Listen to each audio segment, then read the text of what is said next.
Hi,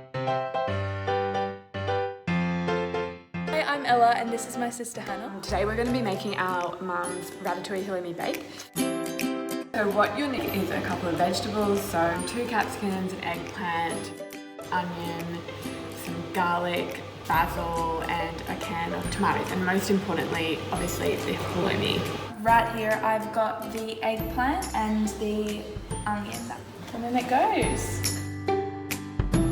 3 tablespoons of olive oil. Do you know the tablespoon? Add in some salt and pepper. I'm just putting all the vegetables into this pan. I'm just going to put the garlic in the garlic press. Take it out of the oven so I can turn the vegetables around, and then we'll put it back in for 5 to 10 minutes.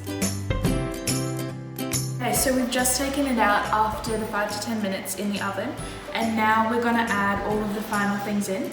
The garlic that we just crushed, the basil, we're going to add that on top. So now I'm just going to add in the tomatoes. Okay, so now we'll add in the halloumi. A drizzle of olive oil and some salt and pepper. Okay, and now we put it back in just for 15 minutes and then I think it's all done. And we're just gonna garnish it with the basil and serve it up. And that's how you make our tasty ratatouille and halloumi bake. Thank you for watching.